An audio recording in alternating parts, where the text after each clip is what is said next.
ফ্যাসিবাদের দোসররা যাদের বিভিন্ন জায়গায় ছবি আছে এবং কর্মকাণ্ড আছে তারা যেন আপনাদের এই সংগঠনে ঢুকতে না পারে, এটা নিশ্চিত থাকবে।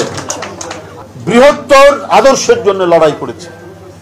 আমরা শুধু দল নয়, আমরা দেশনেত্রী বেগম খালেদা জিয়া কারাগারে নেওয়া হয়েছে, উনি যদি চুপচাপ থাকতেন নেওয়া হতো না, সেখানে গ্রেপ্তার করতে। কারণ উনি বলেছেন যে ফ্যাসিবাদ চলছে, মানুষের গণতন্ত্রের কোনো অধিকার নাই, মানুষ ভোট দিতে পারছে না, মানুষ কথা বলতে পারছে না, গোটা জাতিকে লুট করা হচ্ছে, এই কারণেই তাকে কারাগারে নেওয়া হয়েছে। এবং আমাদের সমস্ত সংগ্রাম, আমাদের জেল খাটা, আমাদের নিপীড়ন নির্যাতন, বৃহত্তর আদর্শ গণতন্ত্র, তার জন্য আমরা লড়াই করেছি, তার জন্য সংগ্রাম করেছি। আমরা বিশেষ আমাদের নেতাদের ফাঁসি হবে এই জন্য রাস্তায় আছে, তাছাড়া নাই, এই কাজ তো আমরা করিনি। দেশনেত্রী বেগম খালেদা জিয়া করেননি কখনোই, আমাদের ভারপ্রাপ্ত চেয়ারম্যান তারেক রহমান করেননি। সমস্ত দুঃখ যন্ত্রণা বেদনা নিয়েও জনগণের অধিকার প্রশ্ন যখন আসছে যে ওই অধিকার প্রতিষ্ঠিত না হওয়া পর্যন্ত তিনি আপোষহীন লড়েছেন, যেমন 80 দশক তেমনি এই 24 পর্যন্ত। আমরা সেই আদর্শের সন্তান।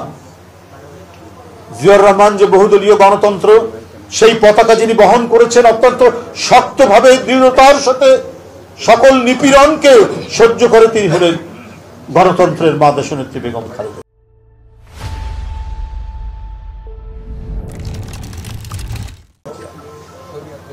আজ গুরুতর অসুস্থ অবস্থায় তিনি দিন যাপন করছেন। তার সন্তান আজকে সেই পতাকা নিয়ে আছেন। কারোর সাথে আমরা সবার সাথে বন্ধুত্ব চাই, কিন্তু আমার দেশকে যে পদানত করতে চায়, আমাদের দেশকে যারা কেউ যদি এটাকে কারো অঙ্গরাজ্য বানাতে চায়, সেইখানে জিয়াউর রহমান এবং তার দল কখনোই আপোষ করেনি। ঠিক বেগম খালেদা জিয়ার দল, তারেক রহমানের দল তাদের সাথে আপোষ করবে না, এবং জনগণ এই পক্ষেই থাকবে।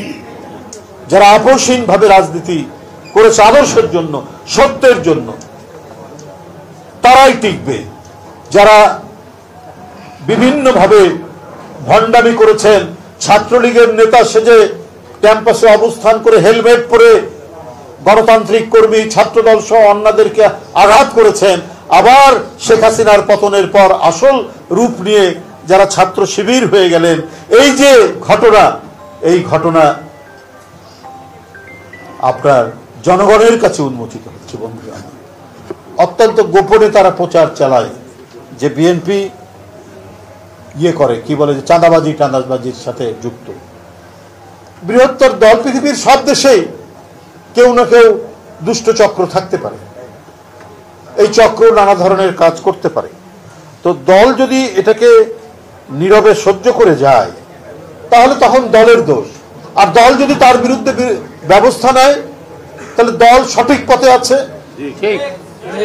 একটা পরিবারও তো একটা সন্তান বিপদগামী হতে পারে, হতে পারে না? বিপদগামী হলে ওই পরিবারটাই অত্যন্ত সুপরিবার, যোগ্য পরিবার, যে তার ওই বিপদগামী সন্তানকে সোজা করার জন্য বা তাকে শাস্তি দেওয়ার জন্য সমস্ত কিছু ব্যবস্থা নিতে। কিন্তু আমাদের কিছু মিডিয়া তাদের সাথে মিলে এই ধরনের অপপ্রচার দিয়ে যায় সব সময়।